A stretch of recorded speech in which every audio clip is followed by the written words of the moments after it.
Hola Internet.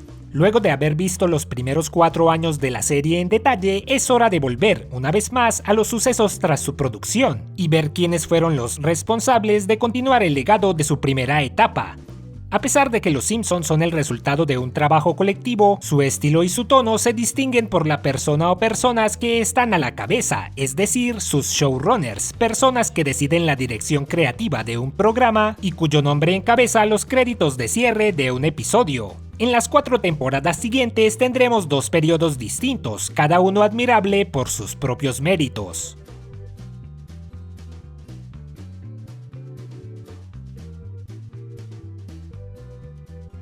Era 1993 y el equipo original se había disuelto en su mayoría. Sam Simon se llevó consigo la sensibilidad de los primeros años y un hermoso y gordo chequezote. En vez de elegir a alguno de los escritores que quedaban para hacerse cargo, James L. Brooks quiso una voz externa y contactó a David Mirkin, director y productor de comedias live action y a quien le intrigaba la idea de trabajar en animación, en particular en Los Simpson, de los cuales era un gran fanático. Previamente fue responsable de una sitcom en Fox llamada Get a Life, co-creada por su protagonista, el comediante Chris Elliott, quien interpretaba a un tipo del mismo nombre que aún vivía con sus padres y trabajaba como repartidor de periódicos a sus 30 años. Al momento de hacer este video, la serie completa está aquí en YouTube y es muy particular, con un humor demencial. Chris trata de mantener el estilo de vida de su adolescencia mientras todos a su alrededor lo aborrecen. Sus episodios variaban entre lo satírico y lo irreal. En uno, Chris conoce al amor de su vida y en un solo día se casa y experimenta la relación de toda una vida con ella. En otro, un extraterrestre muy agresivo y desagradable llega a su casa. Chris trata de recrear varios momentos de E.T. con él, hasta que termina comiéndoselo. También hay varios capítulos en donde muere al final aplastado por una roca o cosas por el estilo. Fue un curioso producto de los 90s que sirve para entender de dónde proviene el tono más cómico que tomaron Los Simpson en los años a cargo de Mirkin, sin que cruzaran los límites absurdos de Get a Life. El showrunner ha afirmado lo contrario en entrevistas, diciendo que bajo su mando Los Simpson conservaron su aspecto realista. Un momento, dirán algunos, ¿no fue esta la época en la que Homero fue al espacio y Bart consiguió un elefante? Eso es cierto, pero ambas situaciones son parodias de hechos reales. A veces la vida es más extraña que la ficción. Y antes de su llegada el show ya estaba apuntando en esa dirección. Los personajes ya habían pasado por situaciones cotidianas como el matoneo o los problemas de pareja, así que los vimos en escenarios menos comunes, ya fuera celebrando el apaleamiento de las serpientes o ayudándole a una estrella local a recuperar su fama. Aparte de reforzar ese estilo surrealista, Mirkin también incluyó comedia física que no se había usado antes. Ejemplos de ello incluyen a Stampy llevándose a la boca a las personas u Homero golpeando al ladrón de hamburguesas. Algunos de los escritores manifestaron su desacuerdo con ese enfoque, pero el ambiente detrás de cámaras había cambiado. Mientras que la primera etapa consistió en un grupo de graduados universitarios tratando de hacerse reír entre sí en un entorno más casual, el show bajo Mirkin se tornó más profesional. Algunos incluso dijeron que su estilo era casi dictatorial. Todos trabajaban en un mismo cuarto mientras él lo supervisaba, estando sentado un poco más alto que los demás. Él no trabajaba con ellos, los demás trabajaban para él. Cuenta su asistente de la época que cuando Matt Groening asistía a las reuniones de los escritores, a Mirkin no le gustaba mucho, ya que al igual que otros empleados del show, no podía entender cómo era posible que Groening recibiera tanto crédito por el programa. Sí, él lo había creado, pero sus aportes más allá de eso en los años subsiguientes no fueron significativos. Aún así, era la cabeza visible de Los Simpson, por lo que lo toleraban de todas formas. Entre las nuevas adiciones al equipo creativo podemos destacar a Greg Daniels, quien creía que los mejores años de la serie habían pasado y que había perdido su oportunidad de brillar en él. Si ese fuera el caso, no habría sido responsable de clásicos como Homero y Apu o La boda de Lisa. que recibió el premio Emmy por mejor programa animado luego de su regreso a esa categoría. Durante las temporadas 4 y 5, los productores consideraron que el programa era lo suficientemente digno como para sentarse a la mesa de los adultos en la categoría de comedia de los premios Emmy, en vez de la de animación. Sin embargo, la Academia no pensó igual, así que los episodios sometidos a su aprobación no fueron nominados y la serie amarilla volvió a la mesa de los niños, en donde continúan hasta hoy. Daniels no solo dejó huella en Los Simpson, fue co-creador de Los Reyes de la Colina, añadiendo personajes como Carlos y Lola, que no existían en el concepto original de Mike Judge, su otro responsable. También se encargó de la adaptación estadounidense de la serie británica The Office y creó Parks and Recreation, todas ellas en mi lista de comedias favoritas, así que le debo cuantiosas horas de entretenimiento. También hay que mencionar a Jennifer Crittenden, la primera mujer en integrarse al grupo de escritores. Mimi Pond y Nell Scovell aportaron guiones para la serie, pero nunca hicieron parte de ese equipo. Jennifer fue autora de favoritos del público como Y con Maggie son 3 y Lucha Educativa. Jace Rigdale escribió el episodio El heredero de Burns, y más adelante probaría suerte en la animación con Los Oblongs, una excéntrica familia con cierta vibra de los Addams que no tendría mucho éxito. Según sus colegas, Ken Killer es una de las personas más inteligentes que podrías conocer. Estudió matemáticas aplicadas en Harvard, tiene a su nombre capítulos como Una estrella estrellada y varias historias de Futurama, incluyendo El prisionero de Benda, en donde usa un teorema comprobado por él para resolver el conflicto del cambio de cuerpos que ocurre ahí. El crossover con El Crítico marca la única ocasión hasta la fecha en la que el nombre de Matt Groening no aparece en los créditos del show. Fox había adquirido ese programa para su segunda temporada y según Groening, cruzarlo con Los Simpson era una afrenta a su integridad profesional, ya que muchas personas creían que él también lo había creado y que trataba de impulsarlo usando su serie más exitosa. El asunto era que nadie en realidad creía eso y todos pensaban que Matt estaba haciendo una rabieta por nada. Sí debo mencionar que varios suscriptores de este canal comentaron creer que Jay Sherman era un personaje creado para el episodio, ya que no tenían idea de la existencia de esa otra serie. Otra decisión de Groening impidió que el segundo álbum de canciones originales de Los Simpson, el álbum amarillo, saliera en 1993 como se tenía planeado. Tal vez tuvo razón en negarse, ya que cuando el álbum vio la luz en 1998 no tuvo el mismo éxito que su predecesor. En medio de ello fue lanzado otro disco que contiene temas escuchados en el programa, esencial si te gustan canciones como Señor Burns o Feliz Cumpleaños Lisa. Se supone que el primer episodio de la temporada 5 sería Homero va a la universidad, ya que a Fox le gustaba que fuera una parodia de Animal House. Sin embargo, consideraron que era mejor tener el cuarteto de Homero como el debut, ya que tenía a George Harrison a bordo. Ese y Cabo de Miedosos eran capítulos sobrantes del ciclo de producción anterior y que se dejaron para esta temporada, algo que ha sido muy común a lo largo de los años. No todos los episodios que se producen para una temporada se emiten en ella y por lo general se dejan para la siguiente. Mirkin usó su nueva influencia para codearse con sus artistas favoritos como su ídolo James Taylor y Paul McCartney, lo cual no debería sorprendernos ya que desde el inicio de la serie sus responsables lo han usado como excusa para conocer a sus ídolos. La diferencia es que en esa época al menos tenían la precaución de crear papeles entretenidos para ellos. Con Paul McCartney, Los Simpson se convirtieron en uno de los pocos programas que tuvieron a los Beatles sobrevivientes en sus líneas. Me pregunto si John Lennon hubiera aceptado participar en él. Probablemente lo hubiera hecho a cambio de que usaran un tema compuesto por Yoko Ono como la apertura del show. Number 8. Number 8. También contaron su primera historia en 2 partes, la cual tuvo un gran despliegue publicitario que incluyó un concurso telefónico, en el que las personas llamaban para decir quién creían que había asesinado al Sr. Burns, y una página de internet en la que los fanáticos podrían encontrar y discutir las pistas.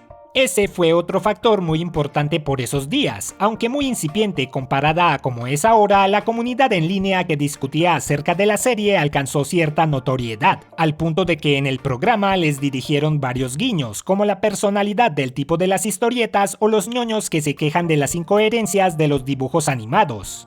Ya había mencionado en alguna retrospectiva el grupo de discusión alt.tv.simpsons, en donde esa pequeña colectividad fue de las primeras en buscar y discutir los significados de las referencias, en hacer transcripciones de los guiones y dar su opinión sobre cada capítulo. Esfuerzo que fue reunido en cápsulas en la página Simpsons Archive, la cual existe hasta el día de hoy. Desafortunadamente, algunos datos contenidos en ellas no son tan relevantes, ya que provienen de especulación de los fanáticos y no han sido actualizados desde entonces con la nueva información obtenida, ya sea a través de los comentarios del DVD o de otras fuentes, pero no se puede negar que es una gran base de consulta para todo fan de la serie, y nos da una perspectiva de cómo los capítulos clásicos fueron recibidos en su momento. Si YouTube hubiera existido en esa época y tuviera este canal en aquel entonces, sería millonario. O tendría mucha competencia y ninguna oportunidad de destacarme, que es lo más probable.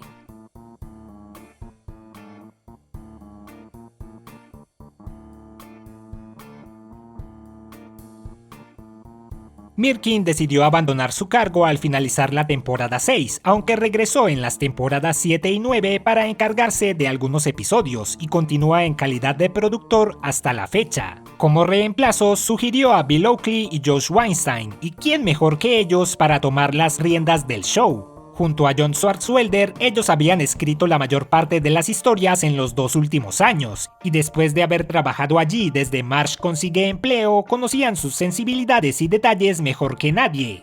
Era como si un par de fanáticos estuvieran a cargo. Ellos combinaron los dos aspectos de las etapas anteriores. El programa minimizó la comedia surrealista, pero no desapareció del todo, y se enfocaron más en el aspecto emocional. Además, el ambiente de la producción volvió a ser menos estricto. Un par de sus colegas dijeron que estaban tratando de recrear su época universitaria. Mientras ellos dos trabajaban hasta altas horas de la madrugada, los demás escritores se quejaban de que no tenían tiempo para visitar a sus familias. Bajo ellos, los personajes secundarios tomaron un poco más de protagonismo, agregando variedad a las historias. Tanto Mirkin como sus sucesores, por ejemplo, le dieron mayor prominencia a Apu, un trabajo que desafortunadamente terminó yéndose al cesto de basura. El programa se miró al espejo, con historias como el día en que murió la violencia, mostrando que no siempre los niños Simpson tienen que salvar el día. O el enemigo de Homero, que enfrenta a una persona normal al alocado mundo de Springfield. También procuraron tener por lo menos 1 o 2 capítulos por temporada con un formato distinto, algo que rompiera las reglas de las sitcoms animadas. Gracias a esa iniciativa tuvimos el espectacular 138, el repertorio de refritos o 22 películas cortas sobre Springfield. El mismo Bill Oakley escribió el famoso segmento de hamburguesas al vapor. Más adelante Matt Groening revelaría que la intención era presentar ese capítulo como un piloto para un spin-off de la serie, pero ya que no contaban con el número adecuado de guionistas para encargarse de 2 programas, desechó la idea. ¿Por qué tanta negatividad, Matt? ¿Qué les costaba contratar más escritores? Fox quema dinero cada año en shows que no llegan a ninguna parte y ese tenía potencial. Ah, lo que hubiera sido, las aventuras que habríamos visto, los videos que habría hecho. Los experimentos no se limitaron solo al aspecto narrativo, ya que El hombre radioactivo fue el primer episodio en ser coloreado digitalmente, una técnica que repitieron algunos años después y no adoptarían de manera permanente hasta la temporada 14. Los Simpson han tenido el privilegio de recibir poca interferencia por parte de Fox a la hora de crear historias, pero durante estos años, gracias a factores externos e internos, eso estuvo a punto de cambiar. La fobia de Homero, un capítulo que trata el tema de la homosexualidad, recibió numerosas objeciones por parte del censor que lo evaluó al principio, ya que era un tema tabú por esos días. No obstante, hubo un cambio de régimen en Fox y el nuevo censor aprobó el guión sin mayores quejas. Por otro lado, aunque su audiencia seguía siendo alta, se había reducido a la mitad comparándola a la de sus primeros años, y eso dio pie a que sus superiores en el canal les ofrecieran sugerencias de cómo mejorar el programa. Ese tipo de intervenciones ejecutivas ha dado lugar a algunos de los cambios más absurdos, incoherentes y autodestructivos en la historia de la televisión, los cuales podrían ser el tema de un video completo. Y lo será.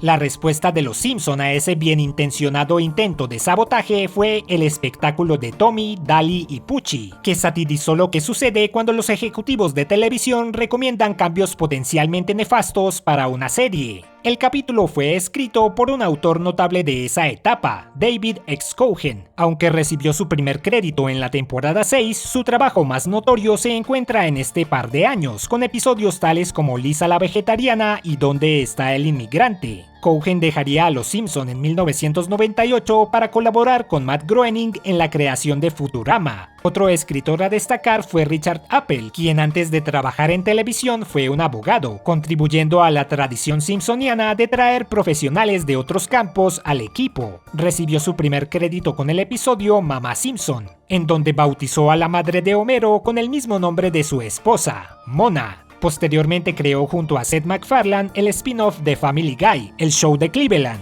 El primer fallecimiento de una actriz de voz de la serie tuvo lugar en 1995, cuando Doris Grau, quien interpretaba a la cocinera Doris y también realizaba algunos trabajos de producción, murió víctima de una falla respiratoria. Dado que algunos diálogos se graban con mucho tiempo de anticipación, su última actuación vería la luz 2 años después, en el episodio El Sax de Lisa. Su personaje pasó a ser de fondo por muchos años hasta que fue reasignado a la actriz Tress MacNeille a partir de la temporada 18.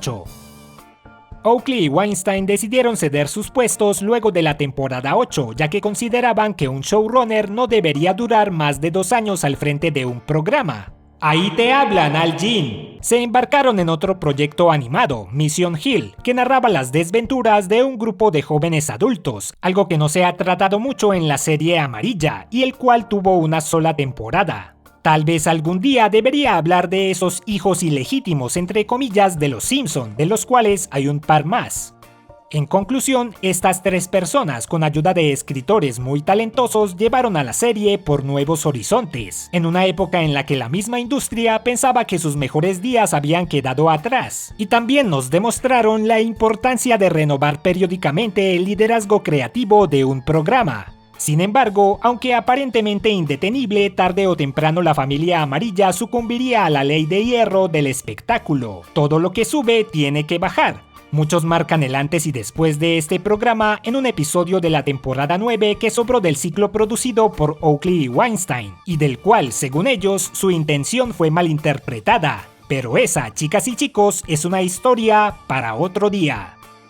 Y ahí lo tienen. Sé que algunas cosas fueron mencionadas superficialmente, pero para profundizar está la retrospectiva Simpson, que debería regresar pronto. La historia detrás de cámaras de la serie se vuelve un poco más difusa de aquí en adelante, ya que no está tan bien documentada, lo que da cuenta de su declive en la cultura popular. No obstante, ya que el siguiente video de este recuento tendría lugar en, digamos, 2 o 3 años, es un tiempo más que suficiente para investigar a fondo, y así reconstruir lo que cierta parte de la audiencia considera su etapa más autodestructiva. Esto va a ser muy interesante. Como siempre, muchas gracias por ver, no olviden suscribirse a nuestro canal y también seguirme en Facebook. Se acerca el 5º aniversario del canal y quería que el video número 300 tuviera lugar en esa fecha, pero para lograr tal hazaña tendría que subir 24 videos en un mes. Todo terminó, el sueño ha muerto. ¡Lo arruinaste todo! ¡Malditos sean! ¡Malditos sean!